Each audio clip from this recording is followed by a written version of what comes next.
Telly Tuesday and an update on the Esquire Champ flat pole pickup. I did get the pickup base plate in from my friends at Amplified Parts, and I did get the pickup mounted. I'll kind of walk you guys through what I did. This is going to be really fun. I'm really excited about this one. As you can see, the Esquire sounds great the way it is. I will do an A-B comparison with the two pickups. But yeah, I also was able to pick up a late 60s Telecaster pickup off of Reverb.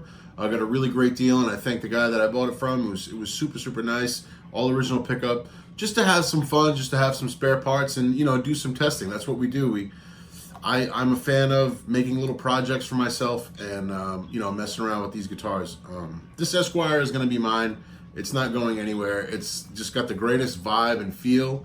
And I'm not worried about unsoldering 2 wires and hooking 2 more wires up. It's going to be my guitar. So I figured it's a great test bed and you can go back and forth. But I'll show you what I did with the flat pole pickup. And then in the next video in this series, we'll put it in the guitar, wire it up, and see how it sounds. So check it out. All right, so here you can see this is the Champ lap steel pickup. Now somebody had commented in the last video, am I worried about string spacing? It is the same spacing once the pickup is mounted in the bridge. So the Telecaster pickup spacing opposed to the lap steel spacing is the same. What I did for this was contacted my friend Joe Dobson over there in the UK. He's done quite a few of these, and I asked him if there's anything I really need to look out for. He said, no, basically, what I did was I took some really thin double-sided tape, and that's also going to act as an insulator between the pole pieces and the base plate for the Telecaster. And I adjusted it and set it up so it was not grounding out on the pickup leads on the bobbin. I grounded the base plate off the negative lead or the ground lead of the pickup.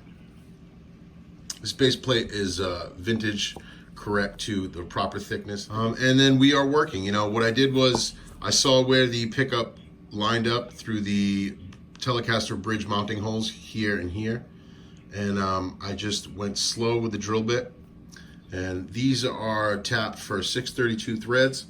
So in all intents and purposes, it looks like this will go right into that Esquire, no issues. I will use springs here instead of the surgical tubing because I don't want it to bow out and push into the windings of the pickups. So that's it. The Champ pickup is built. It's quite sturdy. It still works. It still gives a reading of 6.6K in room temperature, and we're gonna have some fun with this. When I adjust it and when I set it up to try to take as many variables out as I can, I'm gonna take some measurements off of the Esquire pickup height as it is and try to get this close as far as maybe the lowest pole piece on the Esquire. I'll set this up to replicate that. And here's just the later 60s pickup I had. Still cloth wiring. It is dated under here. I don't know if I can get you guys to see that, but you'll have to take my word for it. This is an original piece. I got it at a great deal.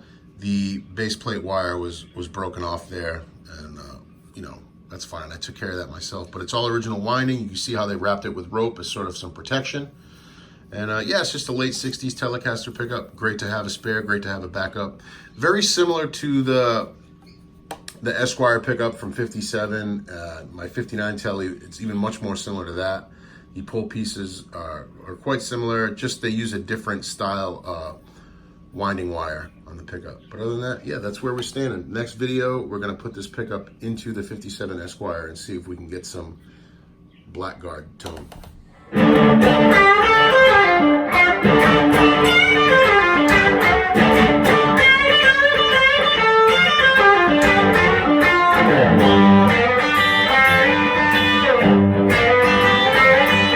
So, you know, the Telly Tuesday hashtag has been great on, you know, Instagram and whatever social services we have. And it's been great as far as the guitar community, because it's allowing all of us to connect with people that, you know, are halfway across the world. And it's just been really, really fun. There's a lot of positive content being put out there. There's a lot of positivity being put out there, especially with guitars and vintage guitars. And it's just becoming a great, great thing, a great way to communicate with people halfway across the world.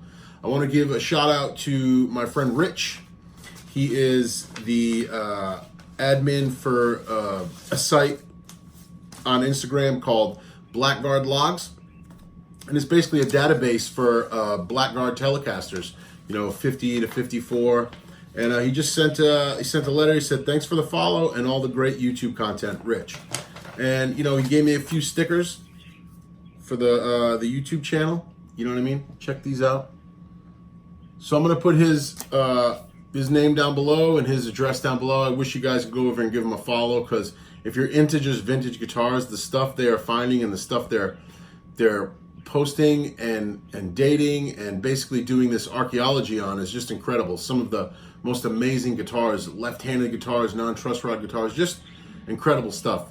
So that's where we're at with the 57 Esquire project. Like I said, next week we're going to start doing some construction and we're going to get this thing loaded in there. I hope you guys enjoyed this video. Thank you so much.